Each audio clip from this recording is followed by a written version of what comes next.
नमस्कार, मैं हूं आपके साथ अलीम अतहर। बिहार की शांति को भंग करने की कोशिश कौन कर रहा है? कौन है जो बिहार की फिजा में जहर घोलने को बेकरार है? बांका के मदरसे में धमाके के बाद यही सवाल कौंध रहे हैं कि बिहार की शांति पर कौन चाहता है चोट पहुंचाना। मंगलवार को दहला बांका।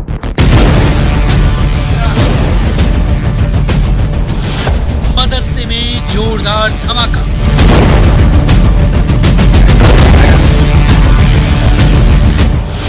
बर्बादी का बारूद कहां से आया? साजिश का शक गहराया। सैंपल कलेक्ट हुआ है, उसमें थोड़ा सा बारूद का स्मेल वगैरह आ रहा है। धमाके से सुलगने लगे सवाल। बिहार के सारे मदरसों की जांच हो और मदरसा बंद हो, क्योंकि मदरसा में आतंकवाद की शिक्षा दी जाती है, गैर मुस्लिमों के प्रति घृणा और नफरत पढ़ाया जाता है। बिहार में मदरसों का यही हाल।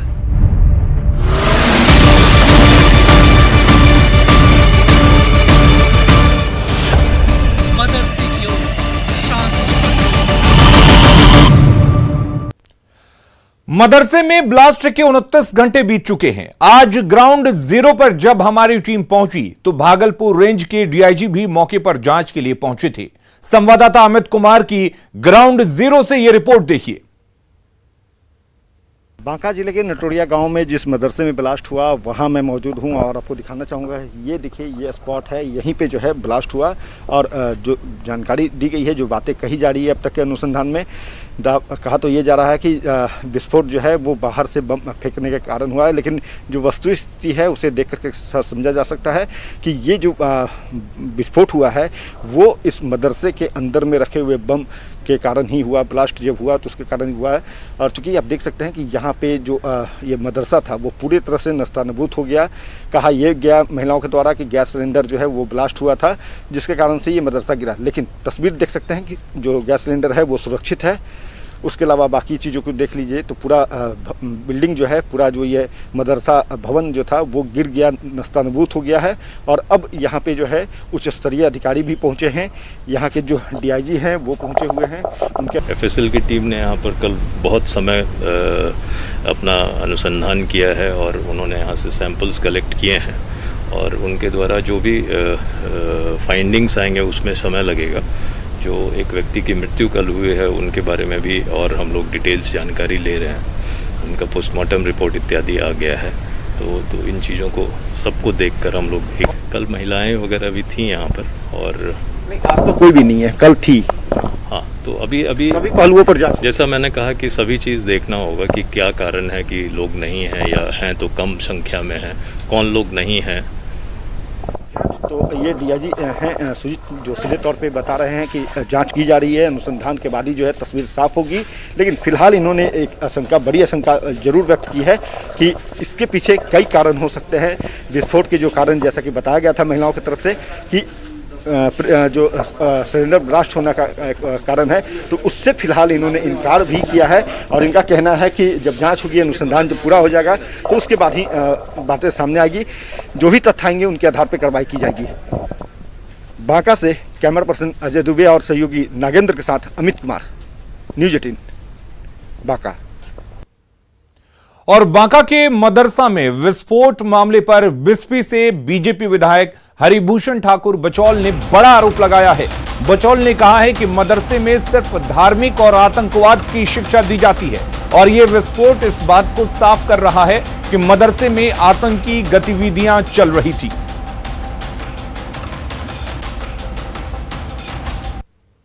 यह अब स्पष्ट हो गया है कि मदरसा में केवल धार्मिक और आतंकवाद की शिक्षा दी जाती है। मदरसा में विस्फोट यह साबित करता है कि वहाँ आतंकवादी गतिविधियां चल रही है, वहाँ आतंकवाद का पाठ नौनिहालों को पढ़ाया जाता है। मदरसा के शिक्षा से आज तक न कोई डॉक्टर इंजीनियर बना है। उनको बच्चों को ये सिखाया जाता है कि दूसरा धर्म के लोग काटने योग्य हैं, कातिल हैं। वो जब तक इस्लाम न स्वीकार कर लें तब तक उनको प्रताड़ित करो, टॉर्चर करो। मैं बिहार सरकार से मांग करता हूं कि बिहार के सारे मदरसों की जांच हो और मदरसा बंद हो, क्योंकि मदरसा में आतंकवाद की शिक्षा दी जाती है, गैर मुस्लिमों के प्रति घृणा और नफरत पढ़ाया जाता है। और बिहार सरकार के अल्पसंख्यक कल्याण मंत्री जमा खान ने बीजेपी विधायक हरिभूषण ठाकुर बचौल के बयान को गलत बताया और कहा कि मदरसों में बच्चों की जिंदगी संवारी जाती है। मंत्री जमा खान ने कहा कि विधायक उनके भाई जैसे हैं और उनकी जुबान फिसल गई होगी।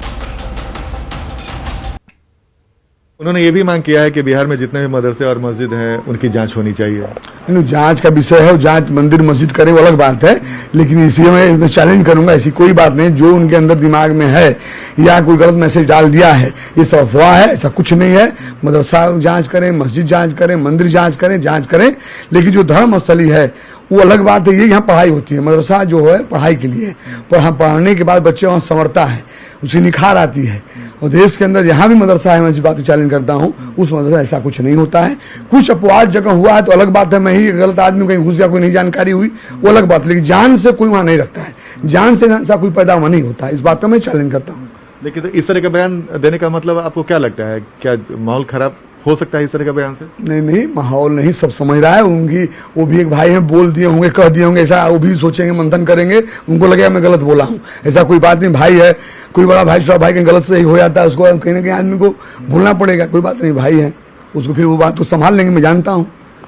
तो देखिए, बीजेपी विधायक ने गंभीर आरोप लगाया, लेकिन बिहार के अल्पसंख्यक कल्याण मंत्री, चूंकि सरकार में मंत्री भी है, इनको कई तरह की बातें देखना है। उन्होंने बहुत नपे तुले शब्दों में जवाब दिया है अपने बीजेपी विधायक के आरोप का। लेकिन इतना जरूर करते हैं कि अगर किसी को शंका है तो जहां जांच कराना कराए, लेकिन धार्मिक स्थल ही होता है, वहां पे बच्चों को शिक्षा दी जाती है। जाहिर सी बात है, अल्पसंख्यक कल्याण मंत्री ने बहुत बचा के इस पूरे मामले पर जवाब दिया। कैमरामैन सुबोध के साथ आनंद अमृतराज, न्यूज 18 नेटवर्क, पटना। और इधर जीतन राम मांझी की पार्टी हम के प्रवक्ता ने बांका मदरसा विस्फोट मामले में बड़ा बयान दिया है और कहा है कि बीजेपी के कुछ नेता सरकार को अस्थिर करने की कोशिश में हैं और सरकार के खिलाफ बयानबाजी कर विपक्ष को मौका दे रहे हैं। दानिश रिजवान ने मांग की है कि एनडीए में कोऑर्डिनेशन कमेटी बने, नहीं तो हालात और खराब हो सकते हैं। देखिए, भारतीय जनता पार्टी के कुछ नेता लगातार अपनी बयानबाजी से सरकार को अस्थिर करने की कोशिश कर रहे हैं। ये नेता सरकार के खिलाफ बयानबाजी कर करके लगातार विपक्ष को सरकार के खिलाफ बोलने का मौका दे रहे हैं। इसलिए हिंदुस्तानी आवाम मोर्चा एनडीए के शीर्ष नेतृत्व से मांग करती है कि बिहार सरकार के ऐसे बयानबाजी के खिलाफ अब बिहार में एनडीए कोऑर्डिनेशन कमेटी बनानी जरूरी है, नहीं तो स्थिति और भयावह हो जाएगी। तो बिल्कुल इस पर सियासत भी शुरू हो चुकी है। हमारे साथ हमारे सहयोगी आनंद अमृतराज इस वक्त जुड़े हुए हैं। आनंद, बांका में नौटोलिया मदरसे में धमाके के बाद से सियासत शुरू हो चुकी है। धमाका बांका में हुआ, लेकिन सियासी धमाका बिहार की राजधानी पटना में हो रहा है। बिचौल जिस तरीके से बयान दे रहे हैं, क्या उस बयान के साथ उनकी पार्टी खड़ी है? और क्या माना जाए, जिस तरीके से हम की तरफ से कुछ और बयान आ रहा है, तो एनडीए में ही एक तरह से देखा जाए तो इस पूरे मसले को लेकर मतभेद है।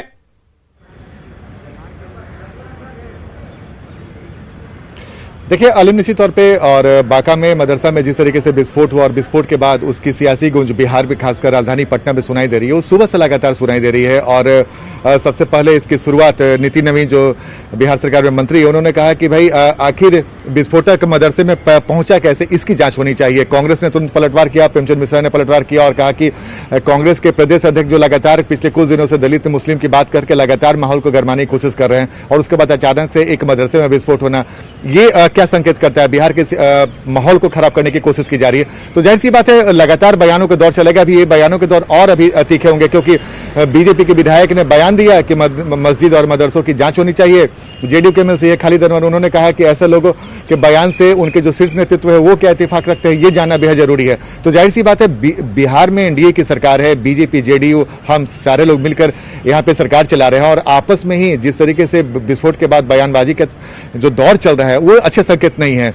क्योंकि अगर विरोधी पार्टी सवाल खड़े करती है तो समझ में आता है, लेकिन सत्ताधारी दल के अंदर से ये सवाल उठ रहा है कि मदरसे में जो विस्फोट हुआ उसकी जांच कराई जानी चाहिए और उसकी भूमिका की जांच होनी चाहिए। देखिए अलीम, निश्चित तौर पे बिहार के सियासत में इस विस्फोट ने एक नई करवट लेते हुए दिखाई दे रही है, खासकर ये इस बात को लेकर कि बीजेपी के नेता कुछ दिन पहले से लगातार, आपको याद होगा पूर्णिया में दलित और मुस्लिमों के बीच में जो झड़प की बात हुई थी, उसके बाद से जो बिहार प्रदेश बीजेपी के अध्यक्ष संजय जायसवाल, उन्होंने जिस तरीके से बयान दिया, कल ही आपको याद होगा कि जनक राम ने जो धर्म परिवर्तन का मामला उठाया था, और इसके बाद बीजेपी के नेता जिस तरीके से एग्रेसिव मोड में है, उसी दौरान ये बांका में एक मदरसा में विस्फोट हो जाता है। तो बीजेपी के नेताओं को बड़ा मौका मिल गया है इस बहाने हमला बोलने का।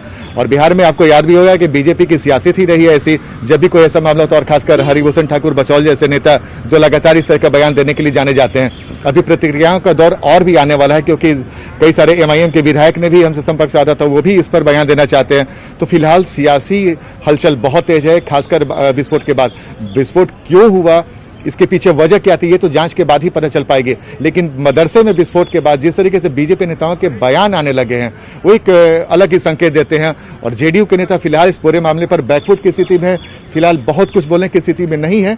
लेकिन फिलहाल जो तस्वीर दिख रही है वो यही है कि हमारे साथ गुलाम रसूल बलियावी हैं, जो जेडीयू के वरिष्ठ नेता हैं अलीम, उन्हें भी हमने बुलाया है और उनसे भी ये जानना बेहद जरूरी है। बिल्कुल देखिए, और हमारे साथ गुलाम रसूल बलियावी जुड़ गए। हम कोशिश करेंगे बीजेपी के संजय पासवान को बुलाइए ना, वहाँ संजय पासवान होंगे अंदर। गुलाम जी, एक मदरसे में विस्फोट हो जाता है जिसको लेकर बिहार के सियासी हलके में काफी सरगर्मी देखी जा रही है। बीजेपी के विधायक ने आरोप लगा दिया है कि मंदिर और मस्जिद की भूमिका की जांच होनी चाहिए, वहाँ आतंकी गतिविधियां चलती है। जांच तो उन लोगों की भी भूमिका की होनी चाहिए जो समाज में अराजकता फैलाने का एक असफल प्रयास करते हैं। मस्जिद हो, मदरसा हो, गिरजा हो, गुरुद्वारा हो, या कोई भी धार्मिक प्रतिष्ठान हो, या जहां कहीं भी शिक्षक संस्थान हो, उन जगहों पर इस तरह के असामाजिक तत्वों ने अगर कहीं कोई ये गलत काम करने की कोशिश की है तो उनको बचना है नहीं। अब रहा ये कि इसको कुछ लोग राजनीतिक रूप देने की प्रयास और कोशिश जो कर रहे हैं, वो लोग शायद नहीं जानते कि मदरसों का इतिहास क्या है। लेकिन मदरसे में विस्फोट हो गया सर, इसी पर मौका मिल गया क्या कि आखिर मदरसा में विस्फोट, जिस लेवल पर विस्फोट हुआ उसी पर सवाल खड़े हो रहे हैं कि भाई मदरसा में विस्फोट की वजह क्या हो सकती है। मदरसे में विस्फोट के कारणों का पता तो चल ही जाएगा। सरकार लगी है, प्रशासन लगा है, उन लोगों की भूमिका की भी जांच होनी चाहिए। कहीं ऐसा तो नहीं कि चोर मचाए शोर। आपका इशारा किस पर है? मेरा इशारा नहीं, मैं तो खुली हुई किताब हूं। जिन मदरसों से देश की आजादी की लड़ाई की बुनियाद डाली गई हो, उन मदरसों पर अगर कुछ असामाजिक तत्वों ने हाथ डाला है तो उनके हाथ सलामत नहीं रहेंगे। कानून का हाथ बहुत मजबूत है, बिहार है। तो इसी पर तो बीजेपी के आनंद, गुलाम रसूल बलियावी ने सीधे सीधे ये कह दिया है कि जिन असामाजिक तत्वों ने मदरसे पर हाथ डाला है उनके हाथ सलामत नहीं रहेंगे, क्योंकि कानून के हाथ लंबे होते हैं। लेकिन यह भी कह दिया है कहीं ना कहीं कि चोर मचाए शोर। अब इनके बयान का क्या मतलब है वो देखने वाली बात होगी। इधर बांका के नौटोलिया मदरसे में धमाके के बाद राजनीति भी तेज हो गई है। सत्ता पक्ष के साथ विपक्ष ने उच्च स्तरीय जांच की मांग की है। इस कारण से विस्फोट हुआ है क्योंकि वह पढ़ाई का जगह है, शिक्षा दीक्षा का जगह है। वहाँ यदि किसी कारणवश विस्फोट हुआ है या कोई साजिश करके विस्फोट करके बिहार को बदनाम करना चाहता है, इसकी उच्च स्तरीय जांच करके सही देख करके कार्रवाई की जाए। देखिए, निश्चित रूप से जिस चीज़ की मांग उन्होंने की है उसकी पूरी तरह से उच्च स्तरीय जांच की जाएगी। और सही कहा है उन्होंने कि इसकी उच्च स्तरीय जांच होनी चाहिए कि आखिर मदरसा में इस प्रकार का इतने बड़े पैमाने पे विस्फोटक सामान कहाँ से आया। और मुझे तो लगता है कि आने वाले दिनों में इस तरह के जहाँ भी शंकाएं पैदा हों, निश्चित रूप से सरकार उसके ऊपर कड़ाई से देखिए, एक गंभीर घटना है और मैं समझता हूँ कि जो मदरसा 2-3 महीने से बंद पड़ा था, वहाँ कोई गतिविधि नहीं थी, तब इतना बड़ा विस्फोट होना, कई लोगों का घायल होना, वहाँ के इमाम की मौत हो जाना, ये कई प्रकार के सवाल को खड़ा करता है। तो कांग्रेस चाहती है कि इस पूरे मामले की निष्पक्ष जांच हो और जो इस घटना के जिम्मेदार हैं उनके ऊपर कार्रवाई हो। देखिए, बांका में जो नपटुलिया गांव है वो मदरसा नहीं था, वो एक मकतब है जो मस्जिद से सटे हुए मकतब चल रहा था।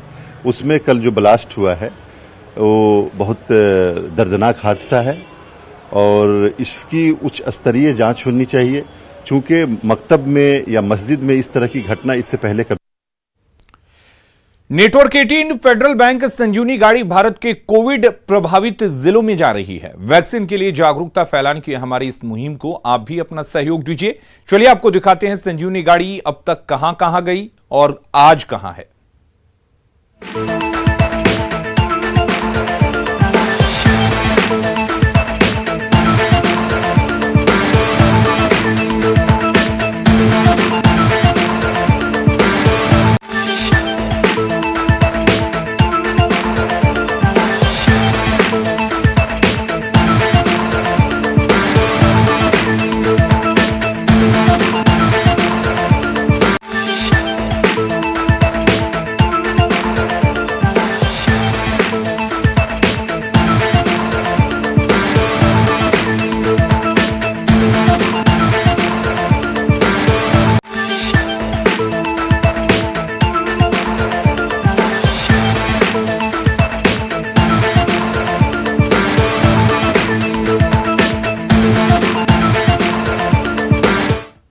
खबरें लगातार जारी है, जल्द लौटते हैं। बात गोपालगंज की करते हैं। गोपालगंज में जमीन विवाद को लेकर एक ही परिवार के 4 सदस्यों पर तेजाब से हमला कर दिया गया। 2 बच्चे समेत 4 लोग झुलस गए हैं। सभी घायलों को सदर अस्पताल में भर्ती कराया गया है। इसमें से 2 लोगों को गोरखपुर रेफर किया गया है। डॉक्टरों के मुताबिक एसिड अटैक में एक बच्चे की दोनों आंखें डैमेज हो गई हैं। गांव के ही शंभू महतो समेत कई लोगों पर हमले का आरोप लगा है। वारदात के बाद से सभी आरोपी फरार हैं। पुलिस आरोपियों की तलाश में जुट गई है। 4 लोग आए हैं जी। तो 4 लोगों में एक बच्चे हैं। एक बच्चा का स्थिति आपको नाजुक है क्योंकि आंख आपको इसमें अफेक्टेड है, जिसके लिए उसको PMCH में मतलब हायर सेंटर पे रेफ़र किया गया है।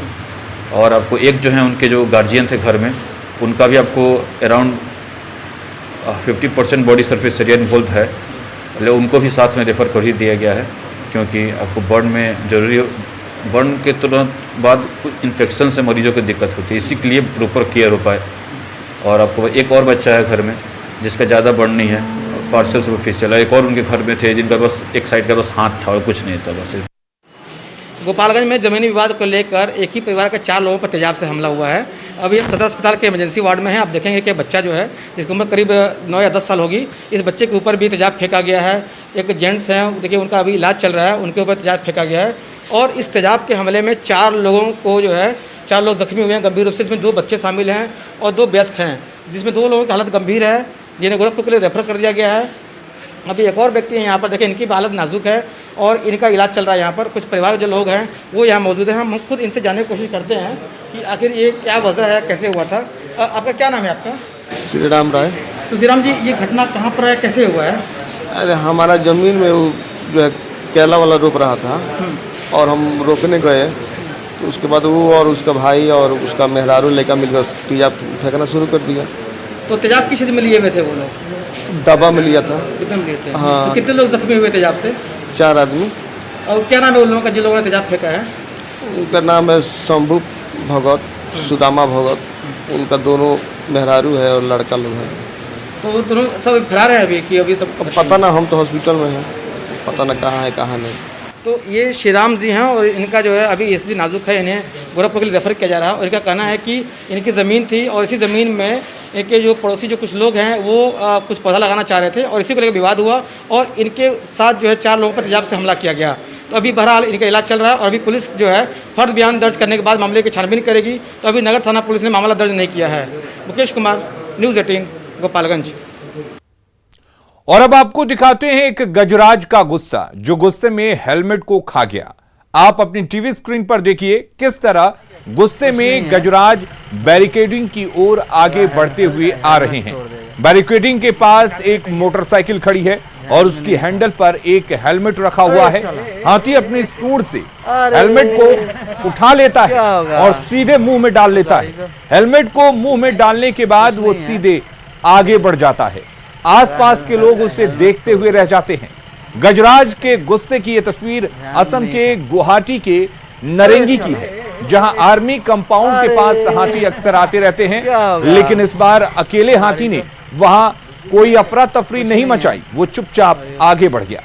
लगा हेलमेट तोड़ देगा, निकाल लेना चाहिए, ध्यान में नहीं था। अरे साला, अरे क्या होगा? वो गाड़ी को कुछ नहीं है, लगा हेलमेट तोड़ दे। और रुक करते हैं इस वक्त एक बड़ी खबर की। जतिन प्रसाद बीजेपी में शामिल हो गए हैं। प्रेस कॉन्फ्रेंस चल रही है, सीधे लिए चलते हैं। जब आकाशात्मक एकदम सडनली उनके पूज्य पिताजी का देहांत हुआ और ये मुंबई में तब काम करा करते थे, बहुत अच्छी पद पर थे, दून स्कूल से पढ़ाई की, श्री राम कॉलेज से, दिल्ली के विख्यात कॉलेज से पढ़ने के बाद एमबीए करने के बाद अपने काम में लगे थे। जब बहुत छोटी उम्र में उनको परिवार को ये धक्का पड़ा, लेकिन छोटी आयु में भी उन्होंने जिस प्रकार से पूरे उत्तर प्रदेश में दौरा किया, उत्तर प्रदेश के अलग अलग जिलों में जाके अपनी प्रतिभा से, अपने काम से लोगों का दिल जीता। 2 बार पार्लियामेंट में अच्छे मतों से जीते। पहली बार शाहजहांपुर से 2004 में, और जिस प्रकार से उन्होंने पूरे उत्तर प्रदेश की राजनीति में एक बहुत प्रमुख भूमिका वर्षों वर्षों तक निभाई। न डरिए न डराइए, सच जानिए और वही बताइए। मेहरबानी कर अफवाह मत फैलाइए।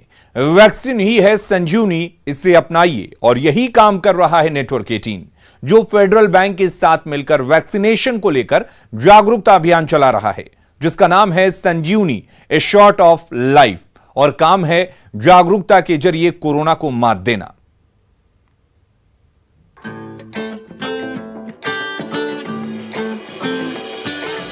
टीका लगा, जरा टीका लगा, जब अपनी बारी आए टीका लगा। हो ये जो ढाल सी है वो कमाल सी है, संजीवनी आई यहाँ।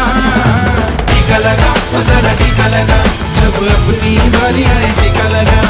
टीका लगा, जरा टीका लगा, जब अपनी बारी आए। टीका लगा, जरा टीका लगा, जरा टीका टीका टीका टीका लगाया क्या? खबरें लगातार जारी रहेंगी। आप बने रहिए न्यूज़ 18 बिहार झारखंड के साथ।